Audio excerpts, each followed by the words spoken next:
Atos capítulo 24. Acompanhe com fé a leitura da palavra do Senhor. 5 dias depois, o sumo sacerdote Ananias foi até Cesareia com alguns anciãos e com certo orador chamado Tértulo, os quais apresentaram ao governador a sua acusação contra Paulo. Oremos, queridos. Pai Santo, estamos diante da Tua santa palavra e precisamos desesperadamente da ação do Teu Santo Espírito para compreendê-la, para crê-la e para que ela transforme quem nós somos. Conduza-nos ao Teu Santo Filho Jesus, onde encontremos redenção. Oramos assim em nome de Jesus. Amém. Como as pessoas reagem ao Evangelho? Como você tem reagido ao Evangelho? E quais são as consequências disso? Quais as implicações disso? Nesse capítulo, Lucas, que é o autor de Atos, nos apresenta 3 possíveis reações ao Evangelho, mas só uma delas salva. São 3 possíveis reações, mas só uma salva. Antes de olharmos para essas 3 reações, a gente precisa entender o contexto. E aqui o contexto é bem amplo, por isso peço que você se concentre bem nesse momento. Vou resumir alguns capítulos de Atos até aqui. Com base em informações do capítulo 24, informações históricas, nós estamos bem possivelmente no ano 57 depois de Cristo. A essa altura, a igreja já tinha 20 anos mais ou menos de existência e estava se espalhando cada vez mais pelo Império Romano. Depois de muito tempo longe de Jerusalém, no capítulo 21, o apóstolo Paulo vai até a cidade para participar da Páscoa, das celebrações dos judeus, mas especialmente ele quer visitar a igreja em Jerusalém e levar uma oferta aos crentes necessitados. Uma oferta que foi recolhida entre as igrejas dos gentios. E isso tem um propósito de união entre a igreja. E Paulo chega em Jerusalém, mas antes dele, mentiras diabólicas chegaram à cidade. Nós vimos isso no capítulo 21. Seus antigos inimigos da Ásia Menor, falsos mestres, judeus que pregavam um falso evangelho em toda igreja que Paulo plantava. Quando Paulo saía de lá, eles vinham atrás de Paulo, na sombra de Paulo, e desvirtuavam a mente da igreja com falsas doutrinas. E eles espalhavam boatos, mentiras, que chegaram em Jerusalém. Capítulo 21 de Atos, versículo 21, diz que eles falavam sobre Paulo. Olha, Paulo ensina todos os judeus, entre os gentios, a apostatarem de Moisés, dizendo-lhes que não devem circuncidar os seus filhos, nem andar segundo os costumes da lei. Nada mais contrário do que a verdade. Nós vimos que Paulo nunca disse isso. Pelo contrário, o que Paulo ensinava é que a salvação em Jesus era tanto para o judeu, ele não precisava deixar de ser judeu para crer no Messias dos judeus. Não precisava abandonar os seus costumes culturais e étnicos. Mas ele também dizia que a salvação em Jesus é disponível também para os não-judeus. Os não-judeus não precisavam se tornar judeus para crerem e serem salvos. E uma vez que os dois eram salvos pelo mesmo caminho, a fé em Jesus, eles tinham que aprender a viver juntos, em amor, serviço, como igreja. Era isso que Paulo ensinava. Mas, infelizmente, boa parte da igreja em Jerusalém, com exceção da sua liderança, preferiu acreditar nos boatos. Preferiu acreditar nas mentiras. E isso inflamou milhares de judeus que haviam crido em Jesus como Messias. Então, mesmo tentando apaziguar o ânimo daquela multidão enfurecida, indo até o templo, pagando a purificação de alguns outros judeus, Paulo estava fazendo tudo direitinho e bonitinho, mas ainda assim, aqueles inimigos da Ásia estavam lá. E eles viram Paulo no templo. Então eles inflamaram a multidão e acusaram Paulo de ter profanado o templo, algo que ele não fez. E esse foi o estopim. Os judeus já estavam irritados com Paulo. E quando ouvem que ele está profanando o templo, eles arrastam Paulo para fora do templo e começam a espancá-lo. O objetivo é matá-lo. Esse seria o fim de Paulo. Nós vimos isso. Só não foi por intervenção romana. O comandante da guarda romana, que ficava ali em Jerusalém, Cláudio Lísias, teve que intervir. Ele vem, salva Paulo daquela multidão que estava para matá-lo, e então ele tenta descobrir o que aconteceu. Qual que é o motivo de todo esse furdúncio aqui, de toda essa confusão? Bom, ele não entende nada, ninguém fala nada satisfatório.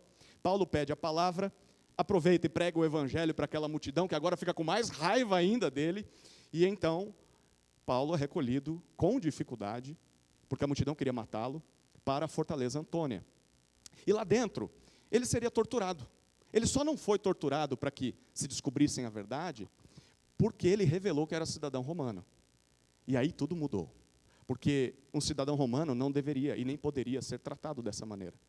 Então o comandante romano coloca Paulo diante do Sinédrio, os líderes mais importantes e mais influentes de Jerusalém. E ele quer descobrir o que aconteceu. Paulo é apresentado ao Sinédrio, mas mais uma vez não houve clareza. Porque Paulo nem começa a sua defesa, e o sumo sacerdote já manda que alguém lhe bata na boca, e a gente lembra dessa história. Paulo percebe que só vai escapar dali com vida se ele conseguir sair pela tangente. Então ele joga uma bomba e sai correndo.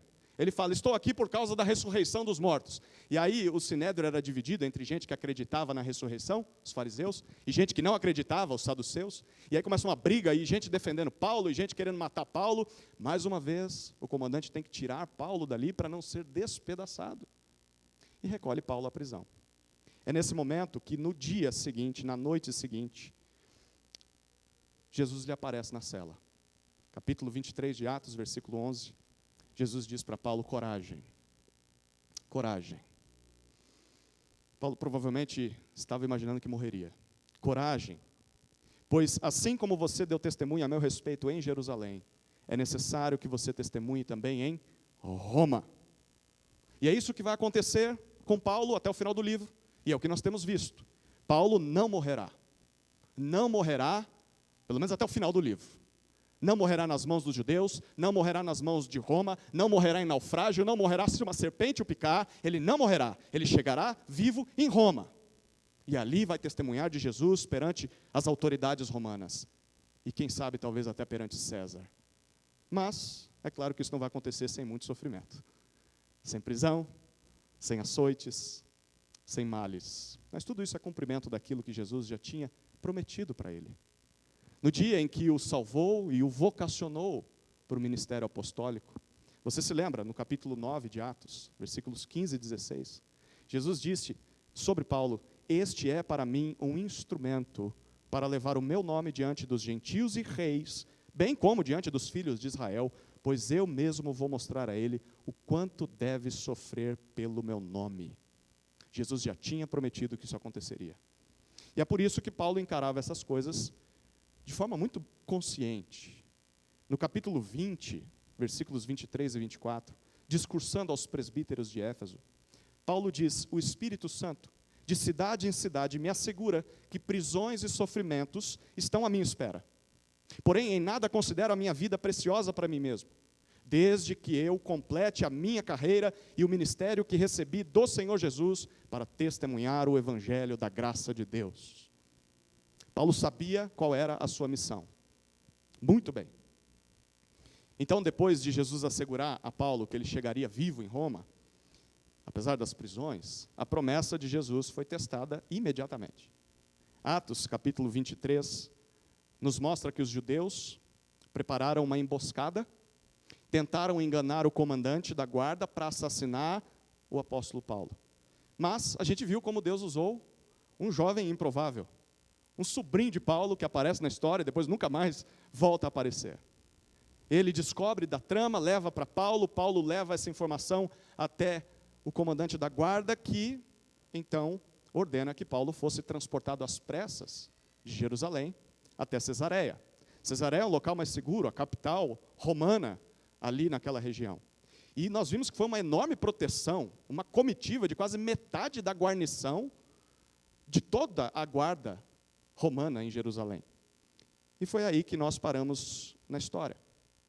Paulo chega escoltado e vivo em Cesareia, e ele traz consigo uma carta do comandante Cláudio Lísias, explicando ao governador Félix, que é autoridade sobre ele, o representante de César na Judéia, E a carta explica o motivo da chegada daquele novo prisioneiro. A pergunta é: o que vai acontecer ali? Bom, mais uma vez, Paulo dará testemunho de Jesus àquelas autoridades romanas. E também vai falar de Jesus aos judeus que virão acusá-lo. E Lucas faz questão de nos mostrar como estas pessoas reagiram ao Evangelho. Esse é o tema do capítulo 24. O motivo é: por que Lucas está fazendo isso? Por que ele quer nos mostrar a reação das pessoas ao Evangelho?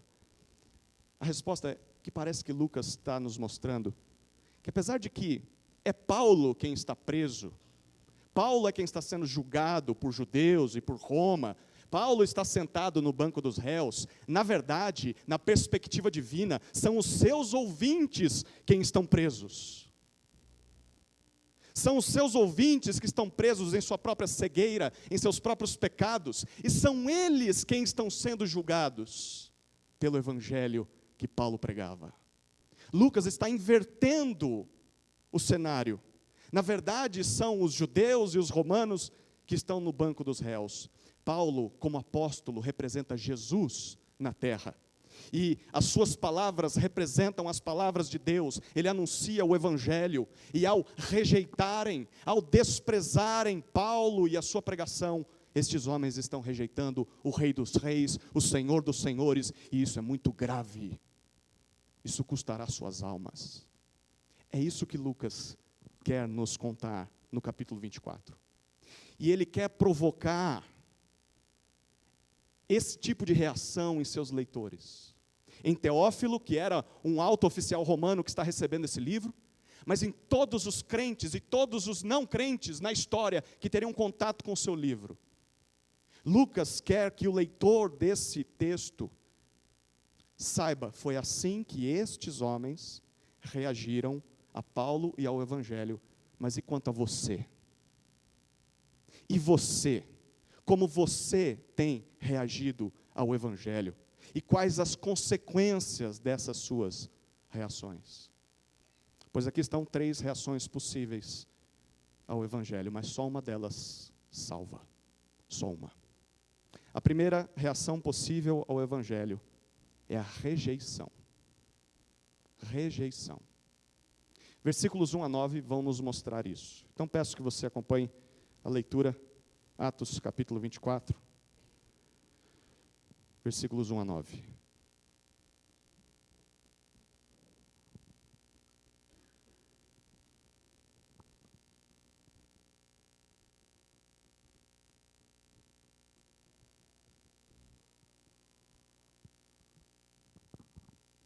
Cinco dias depois, o sumo sacerdote Ananias foi até Cesareia com alguns anciãos e com um certo orador chamado Tértulo, os quais apresentaram ao governador a sua acusação contra Paulo.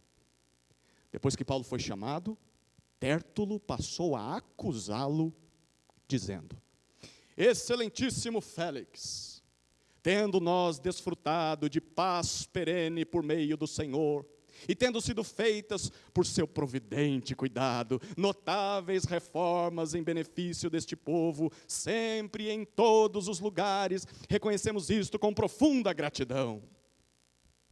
Entretanto, para não deter o Senhor por muito tempo, peço que, de acordo com a sua clemência, nos ouça por alguns instantes.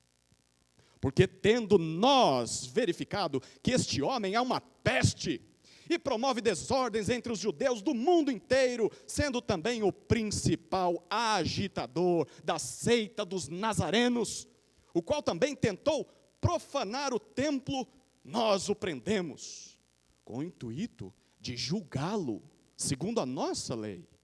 Mas, sobrevindo o comandante Lísias, o arrebatou das nossas mãos com grande violência, ordenando que os seus acusadores viessem à presença do Senhor. Se o interrogar, o Senhor mesmo poderá tomar conhecimento de todas as coisas de que nós o acusamos. Os judeus também concordaram na acusação, afirmando que estas coisas eram assim. Paulo está preso em Cesareia. Está esperando uma ação do governador Félix.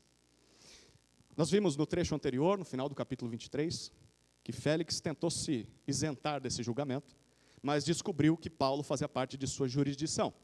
Bom, já que faz parte, já que eu tenho que julgar esse caso, vou esperar os seus acusadores chegarem. E eles foram rápidos.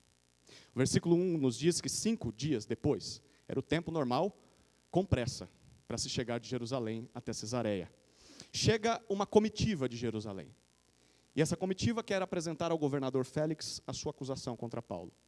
O grupo era composto por Ananias, o sumo sacerdote, aquele mesmo, o líder do Sinédrio, um homem cruel, ímpio, hipócrita, que mandou bater em Paulo sem ter nenhum motivo.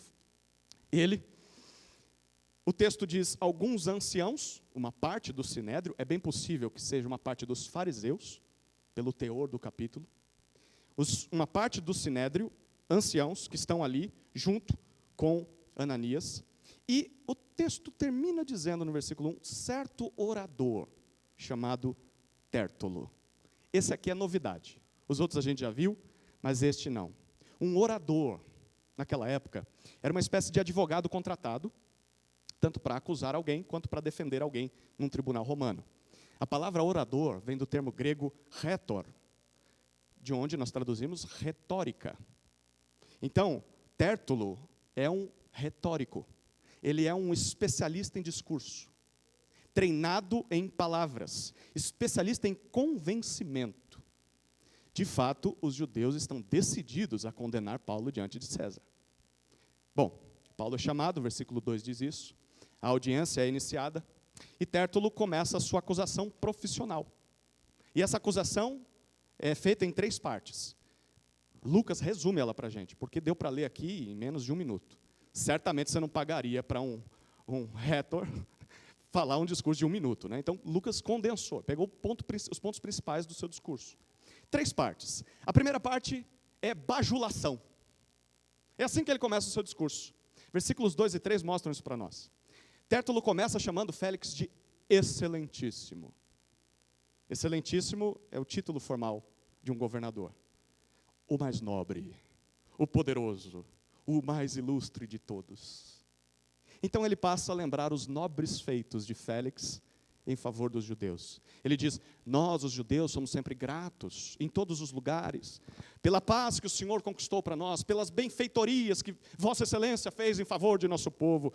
Quanta hipocrisia, gente. Hipocrisia. Félix era muitas coisas, mas nada que passasse perto dessas palavras. Segundo a história, Félix era um ex-escravo, que ascendeu até o posto de governador, passando por cima de muitas pessoas, e com uma mentalidade de um prisioneiro egoísta, que só pensava em si. Ele era cruel, era ganancioso, egoísta. Para todos na Judéia, todos, judeus ou não, Félix era motivo de ódio e de piada. E Tértulo sabe disso. Mas se Tértulo for verdadeiro, ele não vai conseguir o que ele quer. Ele quer condenar Paulo. Então, Tértulo se utiliza de um método que era muito comum no direito romano. Vou falar em latim aqui, vou tentar. Captatio benevolentiae. Não vou repetir. Era captura da benevolência. Captura da benevolência. Era assim, era um recurso retórico padrão de advogados na tentativa de conquistar a simpatia do juiz logo de cara. Então, assim, você elogia o juiz para ver se ele começa a dar ouvidos para você com mais carinho. Então, óbvio, tanto faz se você usasse de hipocrisia, de mentira, o importante era captar a atenção dele. E aqui está a primeira lição da noite. Cuidado com quem só te elogia. Cuidado com quem só te agradece. Isso pode não ser sincero. Não é todo elogio ou gratidão que é sincero. Principalmente quando as pessoas precisam do seu favor. Precisam do seu parecer para alguma coisa. Nesse mundo, queridos, há muita gente com má intenção. Gente disposta a fazer e dizer tudo aquilo que a gente gostaria, só para que a gente faça o que eles querem que a gente faça. Portanto, não seja alguém que se vende a elogios. Não seja alguém que se vende a bajulações, a truques baratos. Não busque essas coisas. Não valorize essas coisas. Quem faz isso se torna escravo de uma relação de mentira. Uma relação de interesse. uma relação de falsidade. Nunca é um bom lugar para se estar em relações assim. Ao mesmo tempo, não sejamos daqueles que, para conseguirem o que querem, se utilizam de elogios, de agradecimentos baratos. Mesmo que não seja sincero, se eu não falar assim com o irmão, com a irmã, com fulano, eu não tenho o que eu quero. Cuidado, não seja tértulo. A verdade deve ser o que nós amamos, nada além dela. Depois da bajulação, a segunda parte do discurso de Tértulo é a mentira. Versículos 4 até 6 nos mostram isso. Enfim, ele começa, a partir do versículo 4, a sua acusação contra Paulo. Mas o que se segue é só mentira em cima de mentira, mas disfarçada de verdade. A acusação se baseia em 4 argumentos. Olha como ele fala no versículo 5. Argumentos que eles que acabaram de chegar, os acusadores, verificaram. Nós investigamos e nós concluímos que é a verdade, Félix. Basta apenas você aceitar as nossas conclusões. Eles estão induzindo Félix a acreditar neles. Quais são os 4 argumentos? Primeiro, Paulo é uma peste. Eles dizem isso no versículo, Tértulo diz isso no versículo 5. Ou Paulo é uma praga. Essa palavra pode ser traduzida assim também. Essa expressão era usada na época para se referir a um inimigo público, a um causador de problemas, um pária para a sociedade. Nada mais distante da verdade. Paulo não era uma peste, não era uma praga. Paulo não era um problema para o mundo, pelo contrário. Ele trazia a cura e a solução para o verdadeiro problema do mundo. Ele trazia o evangelho que tira as pessoas do pecado. Mas aqueles homens não entendem isso. Bom, segundo argumento de Tértulo, Paulo é um desordeiro. Continua o versículo 5. Ele promove desordens entre os judeus do mundo inteiro. Essa acusação aqui era a acusação mais grave que se podia fazer a alguém naquela época. Incitar outros à rebelião. Isso aqui era considerado ser alguém que promove desordens, era considerado crime capital para os romanos. Novamente, isso aqui é mentira. Quem promovia desordens entre os judeus é Paulo? Não, são os próprios judeus. Onde quer que ele estava, eles inflamavam a multidão contra Paulo. O que Paulo fazia, na verdade, era evitar as confusões. Sempre que podia, Paulo tentava se esquivar de conflitos. E ele pregava que os judeus deveriam viver em união e paz com os gentios. Ele não promovia desordem e rebelião. Pelo contrário, ele até dizia que os cristãos deveriam se submeter às autoridades romanas e honrá-las. Lembra disso? Em Romanos ele falou sobre isso. Terceiro argumento de Tértulo, na sua acusação, ainda no versículo 5, Paulo é o principal agitador de uma seita. Olha que curioso. A seita dos nazarenos. É uma forma pejorativa, depreciativa, para se referir aos seguidores do Nazareno. Jesus veio de Nazaré. E havia até um ditado naquela época: pode vir alguma coisa boa do Jardim Imperial? De Nazaré? Pode vir? Bom, eles diziam que não. Então, esse povinho aí do Nazareno, lá, a seita dos nazarenos. Naquela época, o povo de Jesus, a igreja, era considerado uma seita do judaísmo. Uma repartição, um partido, como os fariseus, os saduceus, os zelotes. Mas, com o tempo, os seguidores de Jesus acabaram se mostrando como algo completamente diferente de qualquer partido judaico. Por quê? Porque os seguidores de Jesus acreditavam que Jesus era o Messias. Todos os outros esperavam a chegada do Messias. Os cristãos acreditavam que Jesus era o Messias. Enfim, de todas as mentiras que Tértulo contou até agora, essa é a única que mais passou perto da verdade. Sim, Paulo é um dos líderes da igreja de Jesus. Mas aquele povo não era uma seita do judaísmo. Era o único povo que acreditava plenamente em tudo que Deus prometeu no Antigo Testamento. É isso que é a igreja. Mas Tértulo vai para o seu quarto argumento, no versículo 6. Ele diz: Paulo tentou profanar o templo. Tentou. Curioso, né? Lá no capítulo 21, versículo 28, quando Paulo foi preso e acusado pelos judeus da Ásia, a acusação era de que ele introduziu gregos no templo e profanou aquele recinto sagrado. Paulo não tinha feito isso, mas essa era a acusação. Os judeus da Ásia disseram que ele profanou o templo. Agora Tértulo não cita isso com tanta veemência. Tértulo diz, olha, ele não profanou, mas tentou profanar. A pergunta que Lucas quer provocar no leitor é, quem está com a verdade? Os acusadores de Paulo quando o prenderam? Ou Tértulo? Ou será que Tértulo sabe que não tem provas suficientes contra Paulo? De qualquer maneira, essa também era uma acusação muito grave, porque Roma dava liberdade religiosa para todos os povos que ela conquistava, especialmente dentro de seus templos. Desde que eles não ferissem qualquer lei romana, eles poderiam fazer isso. Então, se Paulo profanou um templo dos judeus, isso deve ser punido. É por isso que Tértulo diz, no final do versículo 6, que eles o prenderam para julgá-lo segundo a sua própria lei judaica, obviamente. Mas uma mentira, porque eles não queriam interrogar Paulo coisa nenhuma, né? Você lembra o que eles fizeram? Arrastaram Paulo para fora e só começaram a chutar a cabeça dele. Eles queriam matar Paulo. Não teve julgamento, não teve inquérito, não teve nada. Mas Tértulo é um mentiroso. Por isso, ele chega na sua terceira parte do seu discurso. É a manipulação. Versículos 7 e 8. Tértulo acabou de dizer que eles iriam julgar Paulo de acordo com a sua própria lei.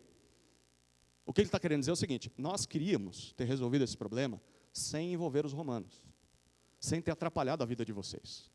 Mas, olha o versículo 7. O comandante Lísias, um intrometido, ele o arrebatou das nossas mãos, olha o detalhe, com grande violência. Olha que mentira. Quem estava com violência eram os judeus, ele salvou Paulo da violência daqueles homens. E olha o versículo 8. E ele ordenou que os seus acusadores viessem até a sua presença. É por isso que nós estamos aqui tomando o seu precioso tempo. E se você o interrogar, ó, excelentíssimo Félix, chegará às mesmas conclusões que nós. Tudo será confirmado pelas evidências. Em outras palavras, ele está dizendo o seguinte, é melhor nem perder o seu tempo investigando, Félix. Basta acreditar em nós. Nós somos testemunhas super confiáveis. O que os demais judeus, os demais líderes, pastores de Israel, fizeram diante dessa acusação bajuladora, mentirosa e manipuladora? Olha o versículo 9. Os demais judeus também concordaram na acusação, afirmando que estas coisas eram assim. Quanta sujeira, quanta imundície. O pecado cegou os olhos destes homens, a ponto de não só não conseguirem reconhecer Jesus como seu Messias, quanto estarem dispostos a mentir e quebrar um dos 10 mandamentos, dar falso testemunho contra alguém inocente para matá-lo. E o que isso nos lembra? Primeiro, nos lembra que nem toda acusação, por mais profissional que seja, por mais eloquente, por mais culta, bonita, poderosa, ou até religiosa, nem toda acusação é verdadeira. Por isso nós precisamos ser sábios, queridos, ao ouvir, ao julgar uma causa. Quando acusam um irmão de uma coisa, tem provas? Quando acusam um presbítero de pecado, tem testemunhas? Nem toda acusação necessariamente é verdadeira. Não devemos acreditar em tudo que nós ouvimos sem averiguar os fatos. Não devemos sair julgando uma causa só porque nós ouvimos a primeira parte. Devemos ouvir todas as partes. E isso nos lembra de uma segunda coisa. Nem toda conclusão sobre os aparentes fatos citados por alguém é verdadeira. Cuidado com quem apresenta argumentos, talvez até convincentes para você. Entra na tua casa e te conta assim, uma narrativa, assim, trazendo fatos e mais fatos, que para ele são provas. Mas aí ele também já está te induzindo para uma conclusão. Porque ele quer ganhar você. Ele já oferece para você, ele não te dá muito tempo para pensar. Cuidado com quem não te dá muito tempo para pensar. Ouça sempre com atenção. Ouça com calma. Pense antes de responder. Pense antes de agir. Não seja rápido ou precipitado em concluir e julgar uma causa. Principalmente como representantes de Cristo no mundo. a igreja, nós não podemos ser precipitados. Lembre-se de que toda história tem sempre 3 lados.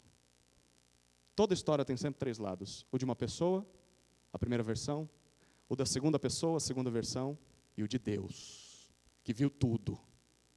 E como a gente descobre qual é o lado de Deus? A gente ouve os 2 lados e a gente interpreta à luz da palavra, à luz da verdade. Por que estes homens, que são religiosos e cultos, estão agindo assim, queridos? Porque quando eles ouviram o Evangelho há 5 dias atrás, pregado por Paulo, eles preferiram rejeitá-lo. Essa é a primeira possível reação ao Evangelho, a rejeição. Para quem faz isso, não há outra saída a não ser cegueira espiritual, mais pecados e uma vida imersa em mentiras, a ponto deles acreditarem nas mentiras que eles professam. É nesse lugar de rejeição que muitos estão ainda nesse mundo. A pergunta é, e quanto a você? Você que está me ouvindo nessa noite, você está nessa condição de rejeição? Você quer mesmo continuar nessa condição? Você tem certeza? Será que vale a pena? Chegamos à segunda reação possível ao Evangelho, que é a aceitação. Aceitação. Olha os versículos 10 até 21.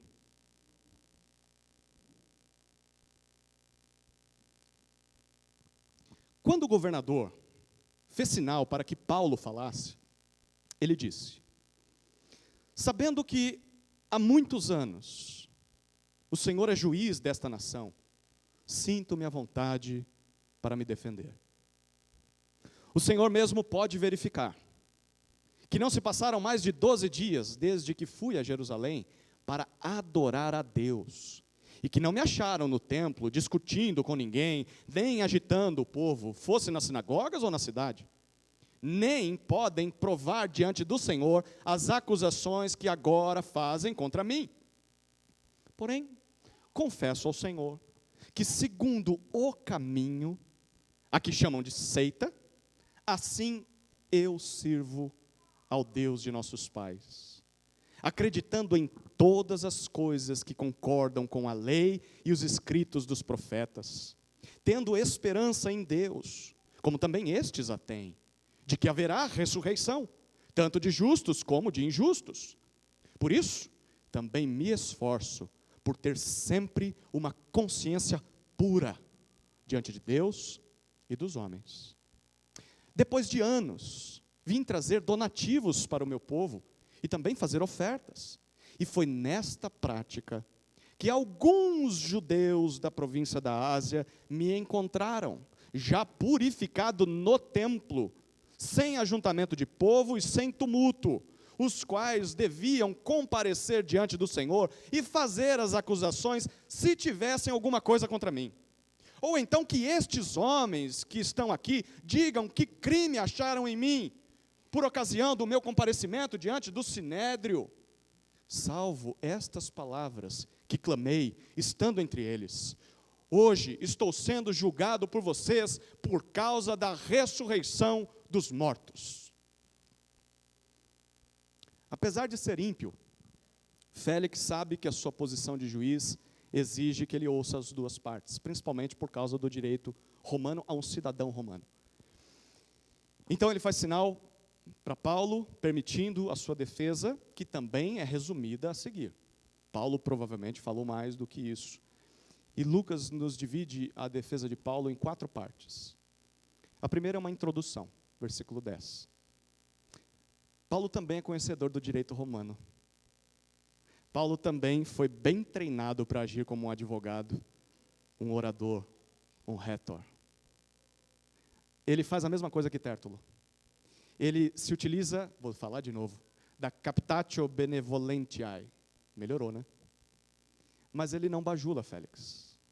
Ele utiliza a introdução padrão, mas ele diz, sabendo que o Senhor é juiz desta nação há muitos anos, mais precisamente 8 anos, segundo os registros históricos, sinto-me à vontade, sinto-me seguro, confiante, para me defender. É como se Paulo estivesse dizendo, o Senhor já está há tempo suficiente no cargo para saber a lei romana, e para saber os costumes judaicos. E o Senhor já está há tempo suficiente para fazer separação e juízo entre as duas coisas. Bem diferente de Tértulo, não é? Duas observações aqui. Primeiro, Paulo se utiliza de recursos legítimos. Isso era algo legal, justo perante a lei romana.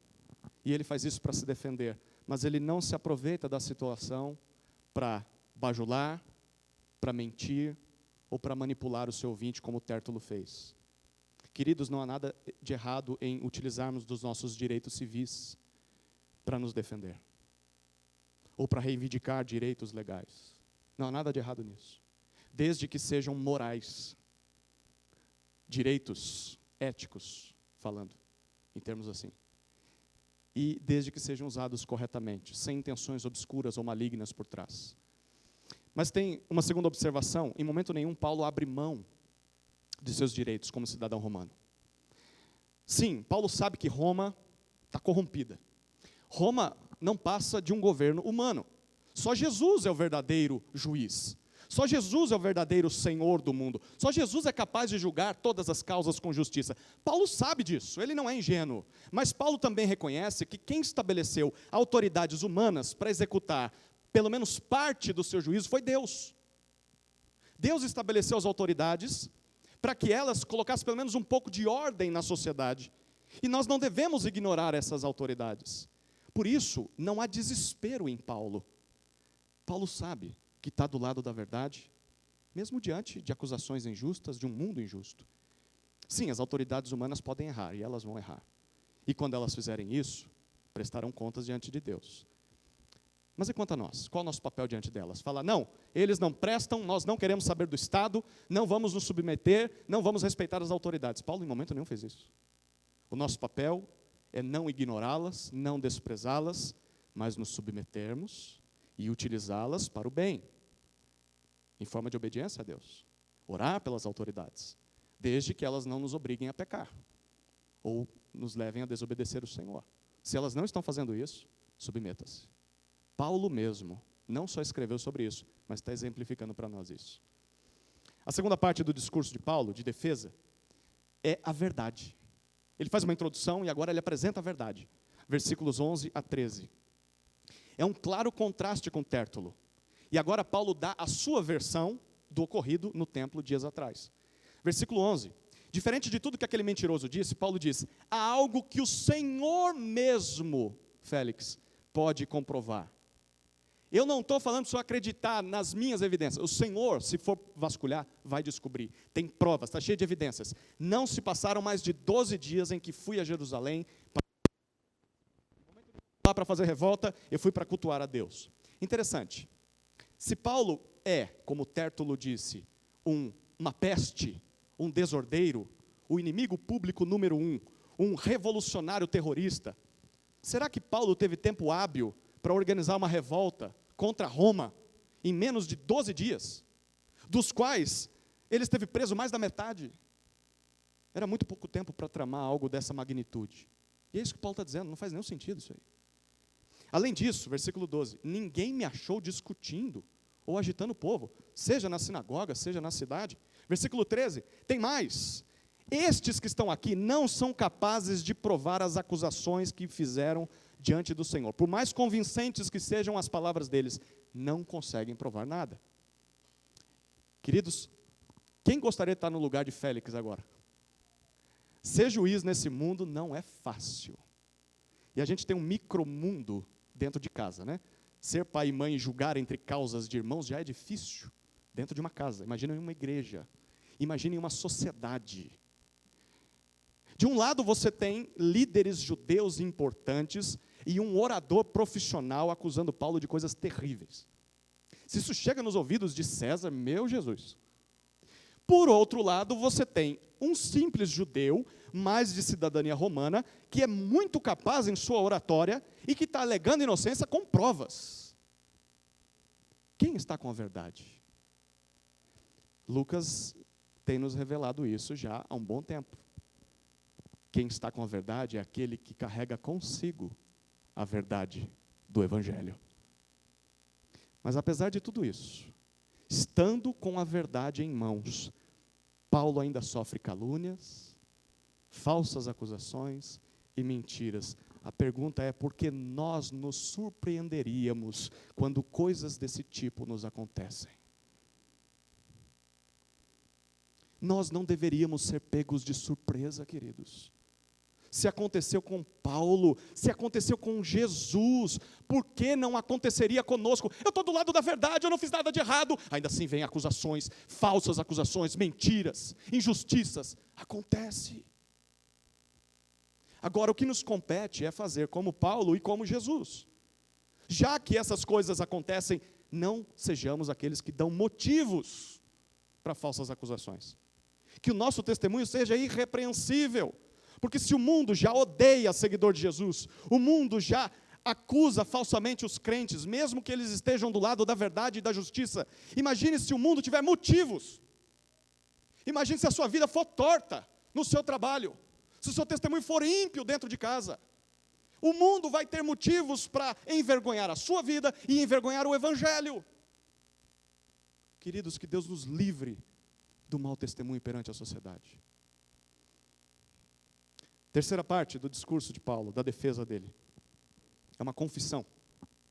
Os versículos 14 a 16 mostram isso. Depois de esclarecer a verdade sobre a principal acusação de Tértulo, de que ele era uma peste, um revolucionário, Paulo agora se dedica a explicar a sua própria versão do título que ele recebeu. O principal agitador da seita dos nazarenos. O principal líder dessa seita. E é aqui que Paulo usa a oportunidade para testemunhar do Evangelho. Perante o governador e aqueles judeus. Olha o versículo 14. Porém, confesso ao Senhor uma coisa. Segundo o caminho, este que eles chamam de seita, assim eu sirvo, eu adoro ao Deus de nossos pais, acreditando em todas as coisas que constam na lei e nos profetas. Em outras palavras, ele está dizendo, em momento nenhum, eu deixei de adorar o Deus que se revelou a Israel. Eu não sou contra os judeus.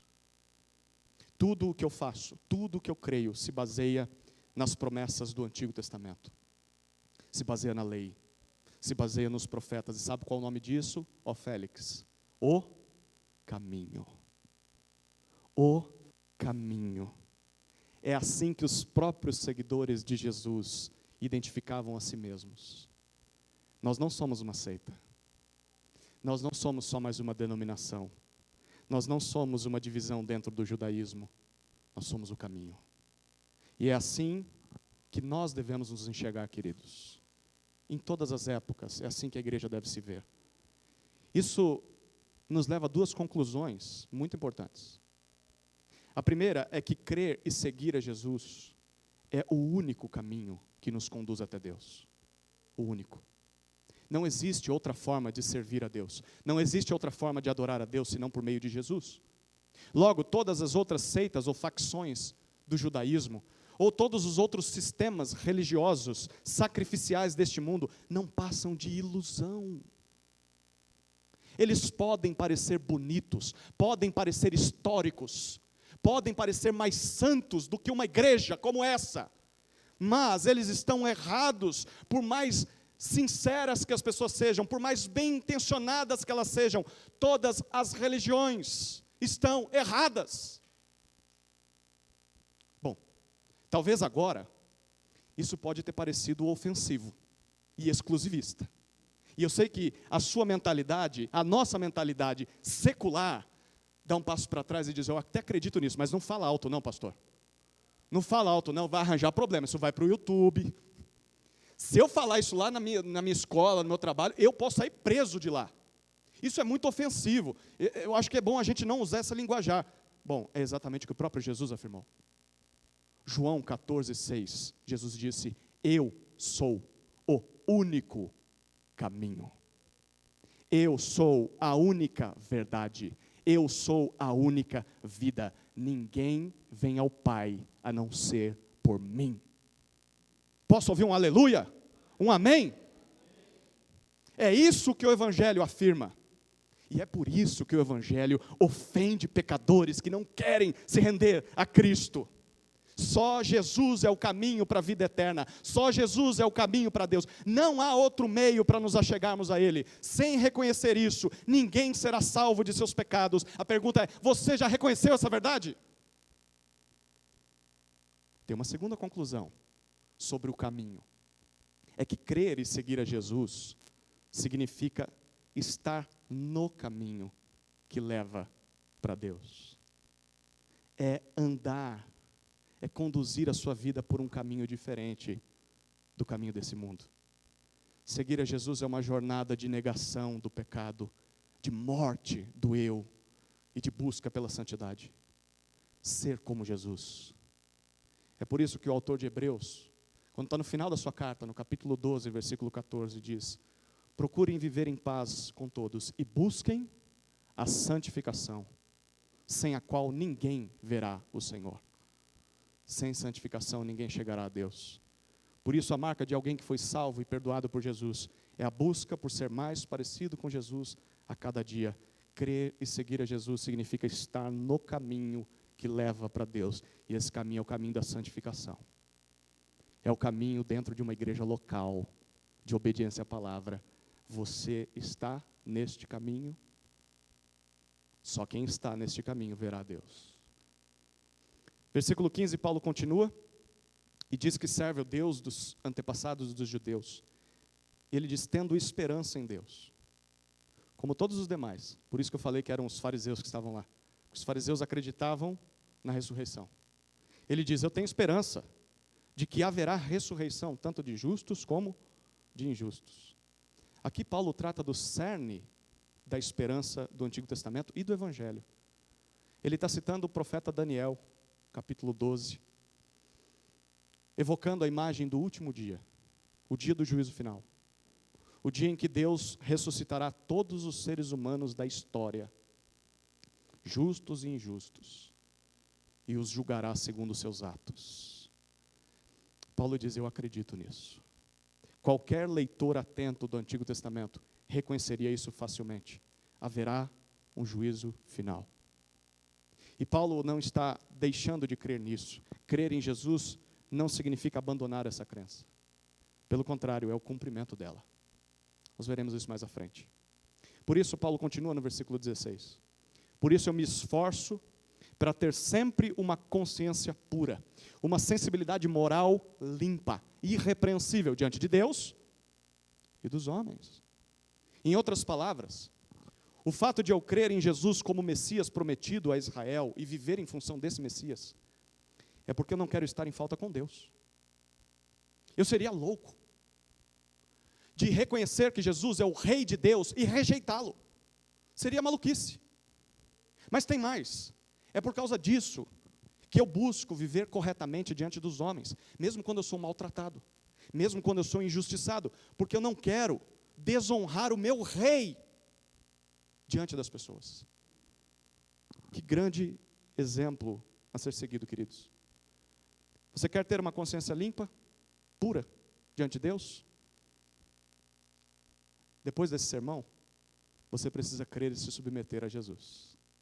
Porque só assim, acreditando que Jesus é o Messias prometido por Deus, você consegue ter a consciência limpa. Não tem outro caminho para agradar a Deus. Mas você quer ser encontrado fiel, com a consciência limpa, diante dos homens? Viva em obediência a Jesus.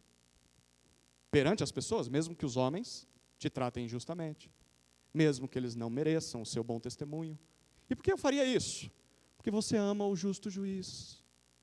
Porque você se sujeita ao justo juiz. Um dia ele virá. Um dia ele fará a verdadeira justiça, mesmo que todos os homens tenham falhado em julgar a sua causa. É por isso que você não muda a sua conduta.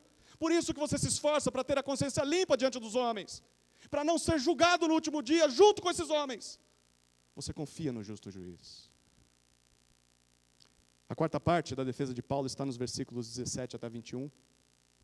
Ele faz uma explicação para Félix.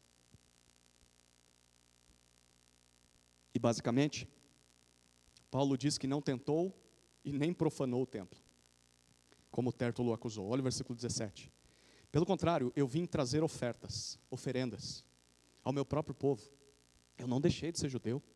Eu não odeio meu povo, quem diz isso está mentindo.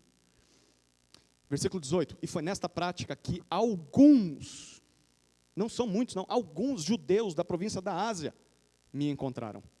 Sem ajuntamento de povo, sem tumulto. Não tinha motivo nenhum para me prender, não tinha motivo nenhum para me acusar, não tinha motivo nenhum para me espancar, não tinha motivo nenhum para me matar. Mas ainda assim eles fizeram, a propósito, olha o versículo 19, a provocação de Paulo. A propósito, são eles quem deveriam estar aqui, apresentando a sua acusação contra mim, perante o Senhor, Félix. Cadê os meus acusadores? Mas já que eles não estão, olha o versículo 20. Então que estes que vieram aqui, digam, qual foi o crime que eu cometi? Porque eu já estive diante do sinédrio deles, e lá eles não me acusaram de nada. Apenas, versículo 21, eu afirmei que estava sendo julgado pela esperança da ressurreição dos mortos. Aqui está a segunda reação possível ao Evangelho, a aceitação, foi o que Paulo fez. E uma vez que Paulo aceitou o Evangelho, quando ele ouviu falar de Jesus há anos atrás, isso transformou a sua vida, salvou Paulo de seus pecados e o colocou no caminho para Deus. A pergunta é, você já fez o mesmo? Você sabia que este é o único caminho para chegar ao Pai? Se você já fez, você tem trilhado esse caminho de santidade? Buscado uma consciência limpa, pura, diante de Deus e dos homens? Este é o caminho. Chegamos à terceira e última reação possível ao Evangelho. Você lembra da primeira? Qual foi a primeira? Rejeição. Qual a segunda?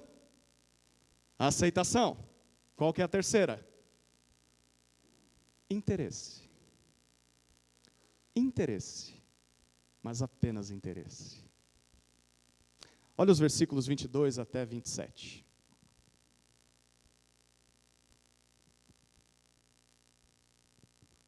Então Félix, conhecendo mais acuradamente as coisas relacionadas com o caminho, adiou a causa, dizendo, quando chegar o comandante Lísias, tomarei uma decisão a respeito do caso de vocês. E ordenou ao centurião que conservasse Paulo na prisão, tratando-o com tolerância, e não impedindo que os seus próprios o servissem. Passados alguns dias, Félix veio com Drusila, sua mulher, que era judia. Mandou chamar Paulo e passou a ouvi-lo a respeito da fé em Cristo Jesus. Quando Paulo começou a falar sobre a justiça, o domínio próprio e o juízo vindouro, Félix ficou amedrontado e disse, por agora, você pode retirar-se, e quando eu tiver a oportunidade, eu mandarei chamá-lo. Ao mesmo tempo, esperava que Paulo lhe desse dinheiro. Por isso, chamando-o mais frequentemente, conversava com ele. 2 anos mais tarde, Félix teve por sucessor Pórcio Festo. E como Félix queria assegurar o apoio dos judeus, manteve Paulo encarcerado. Interesse. Félix acabou de ouvir os 2 relatos completamente diferentes. Acusações gravíssimas, mas sem fundamento nenhum, de judeus políticos importantes. E defesas sólidas e factuais de um judeu romano muito inteligente, muito respeitoso. Paulo, em momento nenhum, foi desrespeitoso com Félix. Quem está do lado da verdade? Mais uma vez, Lucas quer que a gente pergunte. Bom, Félix já tem uma ideia disso. Félix já sabe quem está do lado da verdade. E como a gente sabe disso? Você lembra que quando Paulo vem de Jerusalém até Cesareia, com a comitiva romana, ele vem acompanhado de uma carta. O comandante, Cláudio Lísias, enviou uma carta, explicando o que aconteceu, trazendo a sua ótica sobre aquele conflito. E o governador Félix já leu a carta, antes do capítulo 24. Você lembra o conteúdo da carta? Uma autoridade romana, explicando o que aconteceu. Volte seus olhos para o capítulo 23. Versículos 25 até 30. Eu quero que você acompanhe a leitura da carta de Cláudio Lísias, E se imagina no lugar de Félix, lendo essa carta. Você não sabe nada da história, acabou de chegar um prisioneiro para você. Certo? Você é o governador, você tem que julgar a causa. Aí chega uma carta de uma autoridade romana. Você tem que ouvir essa autoridade. É o único relato confiável que você tem da situação. Olha a carta do comandante. O comandante, versículo 25, Atos 23, 25. O comandante escreveu uma carta nestes termos: Cláudio Lísias, ao excelentíssimo governador Félix. Saudações. Este homem foi preso pelos judeus e estava prestes a ser morto por eles, quando eu, sobrevindo com a guarda, o livrei, por saber que ele era romano. Mentira, a gente sabe que ele inverteu as ordens aqui. Mas, versículo 28, querendo certificar-me do motivo por que o acusavam, levei-o ao sinédrio deles. Descobri que ele era acusado de coisas referentes à lei que os rege, mas nada que justificasse morte ou mesmo prisão. Sendo eu informado de que ia haver uma emboscada contra o homem, tratei de enviá-lo imediatamente ao Senhor, intimando também os acusadores a irem dizer na sua presença o que eles têm contra ele. Passe bem. E aí, você está no lugar de Félix recebendo essa carta. Aí você leu a carta. Você olha para Paulo e olha para a carta. Olha para aqueles quase 500 soldados que o trouxeram. E aí, você não ouviu os dois lados do julgamento ainda. Qual conclusão você teria só de ter lido a carta de Cláudio Lísias? Qual que é a conclusão? Esse homem é inocente. Não há provas. Não há crime algum contra ele. Cláudio Lísias, um comandante romano, acabou de me afirmar isso. Eu já tenho a verdade. Mas aí, aconteceu tudo o que aconteceu. Vem o Tértulo, acusa Paulo, Paulo dá a sua versão, e aí você ouviu as 3 versões. A de Cláudio Lísias, a de Tértulo e a de Paulo. Qual é a sua conclusão depois de ouvir tudo isso? Este homem é inocente. Culpados são os judeus, que tramaram contra a vida dele, a vida de um cidadão romano inocente. Essa é a conclusão de um juiz justo. É por isso que Félix, no versículo 22, volta lá para o capítulo 24. Por conhecer mais acuradamente, diz o versículo, as coisas relacionadas com o caminho. Opa!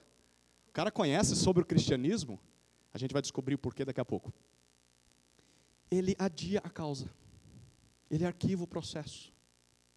Olha a alegação dele, final do versículo 22. Vou esperar a chegada de Lísias para tomar uma decisão. Lísias? Quem disse que Lísias está vindo?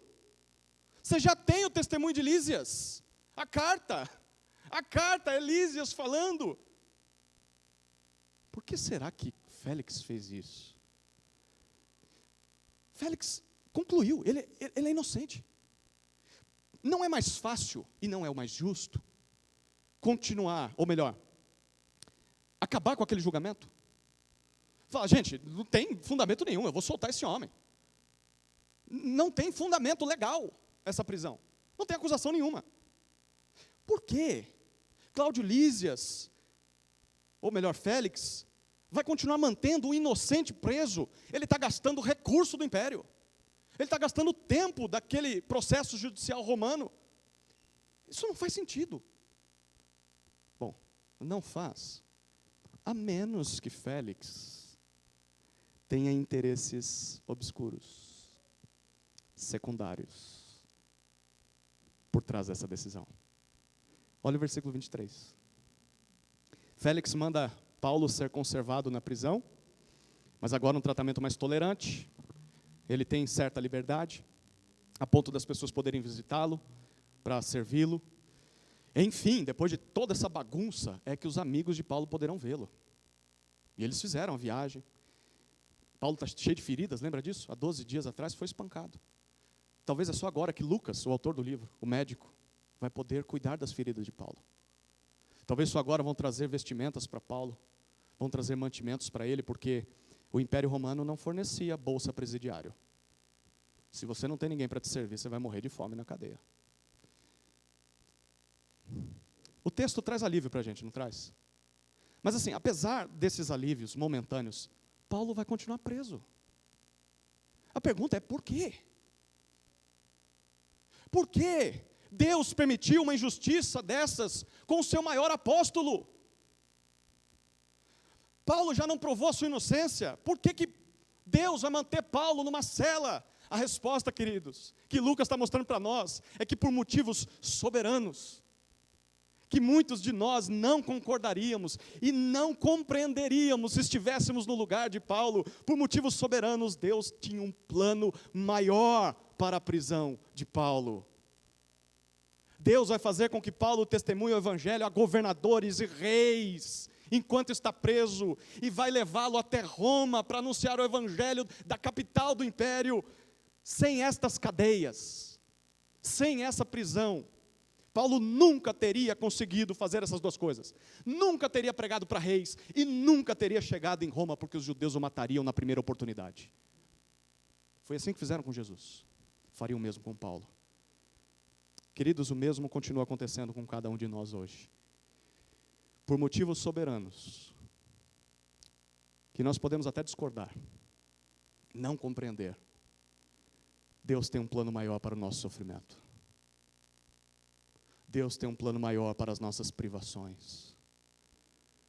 Nós podemos não entender os seus motivos, mas de uma coisa nós podemos ter certeza: em cada situação difícil dessa vida, Deus espera que sejamos testemunhas fiéis de Jesus Cristo, mesmo no meio do sofrimento, especialmente na hora da dor. Você quer a melhor forma de testemunhar do amor de Deus aos homens? Quer a melhor forma de testemunhar o seu amor pelas pessoas do que na hora da dor? No momento do sofrimento, quando continuamos sendo fiéis a Jesus, isso comunica que Jesus e o Evangelho são mais preciosos do que qualquer coisa dessa vida. Até mais do que a nossa própria vida, o nosso conforto, o nosso prazer e o senso de justiça sendo realizado. Jesus é mais precioso do que qualquer coisa. Diante de situações difíceis, de sofrimento, de injustiça, de dor, de maldade, você deve sim lamentar, porque não há nada de errado em fazer isso. Em clamarmos ao Senhor por socorro, mas olhe para tudo isso, não só com olhos de lamento e pedido para que seja amenizado o seu sofrimento, mas olhe como uma oportunidade que Deus está te dando de testemunhar de Jesus a um mundo cego, um mundo surdo para a verdade, um mundo que não conhece a Deus, e você conhece. Você mesmo sofrendo, mesmo com dor, conhece a história e o Salvador da história, e sabe que o mundo está caminhando para um destino glorioso. Um justo juiz há de julgar a minha causa, há de enxugar toda lágrima do meu olho. Um justo juiz irá trazer justiça a toda maldade cometida nesse mundo. Eu conheço isso. Eu posso testemunhar disso na hora do sofrimento. Veja o seu sofrimento com a ótica do Evangelho, pelos olhos de Deus, oportunidades únicas de testemunhar de Jesus a esse mundo. Enfim, versículo 24. Alguns dias se passam, e a primeira oportunidade de Paulo surge. Félix traz consigo a sua mulher. Não fique olhando para a borboleta, ela é bonita, mas o texto é mais do que ela. Versículo 24, Félix traz a sua mulher, Drusila. Belo nome aí, né, para a menina. O texto diz que Drusila é uma judia. Provavelmente ela é a fonte do conhecimento que Félix tinha sobre o caminho. Um judeu sabe bem sobre essas coisas naquela época. O que eles querem com Paulo? O versículo 24 diz para a gente: ouvi-lo. A respeito do quê? Da fé em Jesus Cristo. Se ele não tivesse preso, ele não teria oportunidade de testemunhar do Evangelho a Félix e sua esposa. Mas esse casal é um tanto incomum. Isso não está no texto, está nos anais da história. Drusila era filha de Herodes, Agripa I. Você ouviu falar dele, lá em Atos capítulo 12. Foi o rei que mandou matar o apóstolo Tiago. E depois foi comido por vermes. Lembra disso? Ele era pai de Drusila. Segundo os historiadores, ela era uma mulher muito bonita. Há um relato que diz que a sua beleza era descrita como vigorosa e arrebatadora. Mas Drusila era casada com outro homem, antes de se casar com Félix. Por isso, aquele ex-escravo, mas que agora é governador, mas tem a cabeça de escravo ainda, ele contratou um mágico, ilusionista, para seduzir Drusila, através de artes das trevas, e convencer essa mulher a abandonar o seu esposo e a viver com ele no palácio do governador. Parece novela, não parece? A Bíblia é muito melhor do que as novelas, queridos. O relacionamento de Félix com Drusila era fruto de magia negra e adultério. Félix e sua atual esposa tinham uma longa lista de pecados e queriam, de alguma forma, limpar a sua ficha diante de Deus. Quem sabe Paulo não nos ajuda nisso? O que Paulo faz? Como todo pregador do Evangelho deve fazer. Versículo 25 mostra para nós. Tem gente que talvez diria assim, o quê? Eu me recuso a pregar. Vocês são depravados. Vocês merecem queimar no fogo do inferno.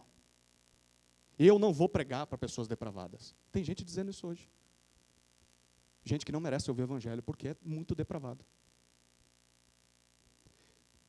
Tem gente que passaria pano sobre os pecados deles. Não, Félix, não é assim, né? Assim, vamos dar um jeitinho aqui. A sua culpa não é tão grande diante de Deus, né? Por quê? Esse homem pode mandar matar. Talvez o medo da represália, melhor eu passar pano sobre o pecado de Félix. Talvez teriam aqueles que diriam o que eles queriam ouvir. Podem ir em paz, Deus perdoa vocês, não tem problema nenhum, pode continuar vivendo sua vida imoral e ímpia, assim, está tranquilo. Pelo menos eu me eximo do problema. Foi isso que Paulo fez, queridos. Versículo 25 diz que nenhuma dessas opções. Paulo anuncia o Evangelho de Jesus Cristo, que confronta pecadores e os chama ao arrependimento e fé para serem salvos. Veja como Paulo faz isso. Versículo 25, para confrontar o pecado deles e oferecer salvação, ele fala sobre 3 assuntos principais. Primeiro, e esses 3 assuntos ele fala tanto em forma de confronto, quanto de solução aos pecados deles. Primeiro, sobre a justiça, diz o versículo 25. Paulo apresenta para eles o significado de uma vida reta, de integridade, de virtude, de pureza. Tudo aquilo que aqueles dois não tinham, ele apresenta. Esse é o padrão moral de Deus. É tudo que Deus exige de todo aquele que quer adorá-lo. E aí, vocês querem a Deus? Pois é, esse é o padrão de Deus. Como alguém pode encontrar essa justiça? Como o Evangelho responde? Não por seus próprios méritos. Não por seus próprios esforços. Todos nós somos pecadores. Todos nós somos falhos. Todos nós estamos aquém da justiça de Deus. Só encontramos a justiça de Deus em uma pessoa. Quem é essa pessoa? Jesus Cristo. Ele cumpriu toda a justiça que Deus requer dos homens em nosso lugar. E ele fez isso de 2 formas.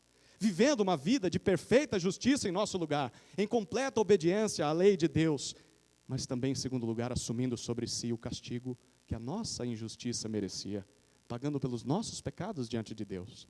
Por causa disso, somos justificados mediante a fé. Somos declarados justos por Deus, mediante a confiança no Evangelho. Quando nós confiamos nessa mensagem que eu acabei de anunciar. Quando isso acontece, os nossos pecados são perdoados, porque foram castigados em Jesus. E recebemos a justiça de Jesus sobre nós, o manto de justiça do Filho de Deus sobre nós. Quando Deus olha para quem crê em Jesus, Deus não vê mais um pecador merecedor de castigo. Deus vê o seu próprio Filho, santo, perfeito, justo. Esse é o status de quem crê em Jesus. Paulo falou sobre a justiça. Paulo falou, em segundo lugar, sobre o domínio próprio, diz o versículo 25. Esse é o resultado de termos sido justificados por meio de Jesus. Deus nos dá a capacidade de refrearmos os nossos pecados, de buscarmos uma vida de justiça na prática, mesmo que ainda a gente viva nesse mundo caído. Queridos, tudo aquilo que Félix e Drusila não conseguiram fazer durante a sua vida, não conseguiram controlar ou conter os seus próprios desejos ou apetites sexuais, agora estava disponível a eles, pela fé em Jesus. Jesus os capacitaria a ter domínio próprio, bastava se entregar a Cristo. E a mesma oferta está disponível a nós hoje, queridos. É possível que você saia da escravidão ao pecado. É possível que você seja libertado das amarras de Satanás e passe a dominar a si mesmo, pelo poder do Espírito Santo. Basta se render a Jesus e começar a ouvir a voz dele. Para os que estão em Cristo, é possível uma vida de santificação. Terceiro tema que Paulo fala com eles, sobre o juízo vindouro. Enfim, Paulo aponta para o último dia, quando todos serão ressuscitados e apresentados diante do justo juiz, tanto justos quanto injustos. Nesse dia não haverá mais desculpas. Nesse dia não haverá escapatória. Todos, grandes e pequenos, governadores ou simples cidadãos, prestarão contas ao verdadeiro juiz do universo. E terão de assumir as consequências da sua rebelião contra o seu Criador. Félix e Drusila estão perdidos, e todos os homens e mulheres deste mundo também estão perdidos, a menos que se rendam a Jesus Cristo, o único caminho para que não sejamos condenados nesse juízo final. Como pode ser possível pecadores não serem condenados no juízo final? Para os que creem em Jesus, esse juízo já aconteceu, queridos.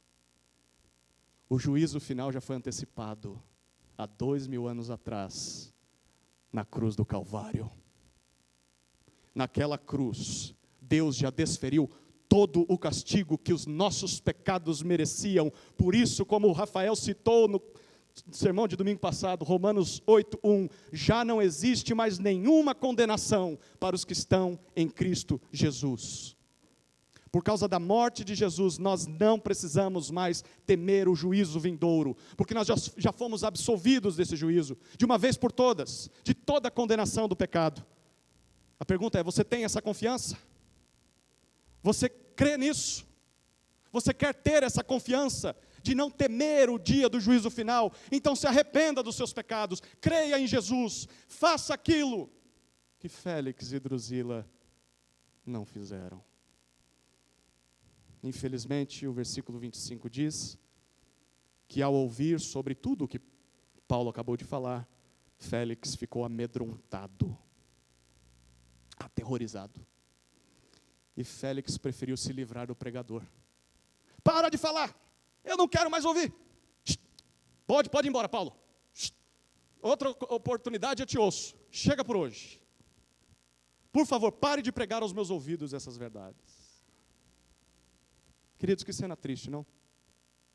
Félix e Drusila acabaram de ouvir sobre a salvação eterna de suas almas, a fé em Cristo Jesus, e ainda assim preferiram manter os corações fechados para o Evangelho.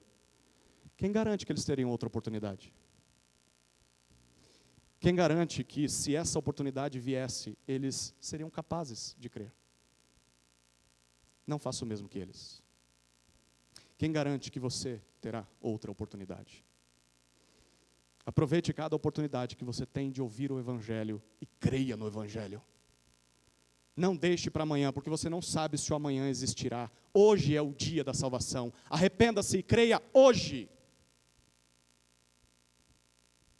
No versículo 26, nós descobrimos um dos motivos de Félix se recusar a crer no Evangelho. E por isso ele não soltou Paulo, mesmo tendo a inocência comprovada de Paulo. Olha o versículo 26. Ao mesmo tempo, Félix esperava que Paulo lhe desse dinheiro, suborno. por isso, o chamou muitas vezes para conversar com ele. Obviamente, esperando que Paulo desse algum dinheiro para comprar sua liberdade. Lembra do filme Tropa de Elite? Quem quer rir, tem que fazer? Rir. Eu sei que você é inocente, mas precisa me ajudar, né, Paulo? Gente, que tristeza. Esse homem ouviu o evangelho inúmeras vezes, e da boca do próprio apóstolo Paulo, e se recusou a se render a Jesus. Quantos aqui não gostariam de ter a oportunidade de ouvir Paulo pregando? Eu me converteria de novo, e de novo, e de novo. É o apóstolo Paulo. Aí a gente acha que se o melhor pregador estiver pregando, as pessoas vão se converter. Félix não se converteu. Quantos não gostariam de ter Paulo pregando? Você gostaria? Mas quantos não estão tendo essa oportunidade exatamente agora? Não, eu não sou o apóstolo Paulo e nem a encarnação dele. Mas o texto que ele falou e pregou está escrito aqui. Paulo está falando a nós hoje, queridos. Pregando o evangelho de Jesus Cristo, que acabou de ser anunciado a você. A pergunta é, você vai continuar se recusando a ouvir? Você vai preferir viver abraçado em seus pecados como Félix? Saiba que só ter interesse no evangelho, com segundas intenções, e talvez até buscar alguém que pregue o evangelho para você de vez em quando. Eu vou na igreja uma semana, outra não, eu vou na outra igreja, depois, eu gosto de ouvir pregadores na internet, eu gosto de ouvir esse pregador, eu gosto de estar nessa igreja, de vez em quando eu gosto de ouvir alguma coisa. Você acha que só ter interesse no evangelho, só ouvir o pregador de estimação, favorito de vez em quando, vai te livrar do juízo vindouro? Não vai te livrar do juízo vindouro. A única coisa que vai te livrar é se arrepender e crer em Jesus. Pelo contrário, se você continuar resistente, mesmo ouvindo o evangelho semana após semana, a sua constante rejeição ao evangelho pesará ainda mais contra você naquele dia, mais até sobre aqueles que nunca ouviram falar de Jesus, porque você ouviu toda semana, e continuou com seu coração duro. Ai de você, Corazim. Ai de você, Betsaida. Porque se tivessem pregado e feito os milagres que se fizeram em meio de vocês, lá em Sodoma e Gomorra, eles teriam se arrependido. Foi o que Jesus disse. Quem ouve o evangelho e não se rende é duplamente culpado de seus pecados. Por outro lado, que nobreza de Paulo. Que nobreza. Esse homem de Deus não aceitou o suborno de Félix. E olha que Félix deve ter insistido, né? Todas as vezes que ele vinha, tinha uma opção a mais, né? Tinha um saquinho de dinheiro, um saquinho de moedas. E aí, Paulo, tem alguma coisa para me dar? Tadinho, né? Mal sabia ele que Paulo não tem nada. Mas Paulo era inocente, queridos. Paulo talvez tinha até um bom motivo para se livrar, aos olhos humanos, daquela cadeia. Não, se eu conseguir sair dessa prisão, eu vou poder pregar livremente. Então, por que não entrar no jeitinho aqui de Félix? Ninguém vai saber. Não, Paulo não abriu mão da justiça e do domínio próprio, apesar de ser injustiçado. Por quê? Porque ele se esforçava para ter uma consciência pura diante de Deus e dos homens. Será que você pode dizer o mesmo? Você teria feito igual Paulo? Ou teria feito diferente? Como você tem reagido às injustiças desse mundo? Você tem se mantido fiel a Deus no seu trabalho? Na escola? Dentro de casa? Na comunidade, dentro da igreja? Ou você tem sucumbido ao jeitinho brasileiro? Afinal de contas, todo mundo faz. Não é tão errado assim, né? É por uma boa causa. É por um bem maior. Eu já fui tão injustiçado mesmo, o que custa? Não, queridos. O errado continua sendo errado, por mais que as circunstâncias ou as pessoas nos forcem a cometer o que é errado. Vale mais a consciência limpa diante de Deus, dentro de uma cela injusta, do que viver em liberdade e no agrado das pessoas, abandonando a justiça do evangelho. Não se renda à corrupção desse mundo. Mantenha-se puro diante de uma geração corrompida por amor a Jesus. Enfim, versículo 27, Paulo acaba ficando preso, olha lá, por 2 longos anos, até que Félix seja substituído por Pórcio Festo. E como, olha lá, Félix queria continuar sendo apoiado pelos judeus, talvez ele está mirando um posto maior na carreira, ele manteve Paulo encarcerado, e ao passar o posto para o sucessor, fala, ó, Pórcio Festo, tem um carinha preso aqui, eu vou deixar, agora o problema é seu. Aqui está Félix, um homem de coração duro, que só pensa em si mesmo e no poder, é um juiz injusto, que será julgado pelo justo juiz no último dia, e terá de responder por seus pecados, e por ter rejeitado a salvação oferecida em Jesus, por mais que ele tenha demonstrado interesse no Evangelho. Esse homem continuou descrente. E essa é a terceira possível reação ao Evangelho, apenas interesse, mas nunca tomando uma decisão por Jesus. Essa, queridos, é a reação pior de todas. É a mais terrível até do que a primeira. Porque você finge querer a Jesus, você engana as pessoas, pelo menos acha que engana, mas nunca se rende a Cristo, porque prefere continuar abraçado aos seus pecados. Certamente sobre quem faz isso, o justo juízo será ainda mais severo. Como as pessoas reagem ao Evangelho? Como você tem reagido? Quais as consequências disso? Quantas opções possíveis existem? Só 3. Ou você rejeita, ou você aceita, ou você continua com interesse, mas apenas interesse. Nunca se rende a Jesus. Só a segunda salva, queridos. As outras 2 condenam. Então aceite Jesus e creia no Evangelho antes que seja tarde demais. Amém? Vamos orar. Pai amado, te louvamos pela tua palavra. Obrigado por um texto tão profundo e que revela o cerne do Evangelho e o meio pelo qual nós fomos salvos. Que o Evangelho fortaleça os nossos corações na caminhada nesse mundo injusto, olhando para o justo juízo que haverá de vir, e pelo fato de que já fomos inocentados desse juízo, por meio do sangue de Cristo. E que se há, Senhor, pessoas que ouviram esse texto e ainda não se renderam a Jesus, que façam o quanto antes que seja tarde demais. Em nome de Jesus oramos. Amém.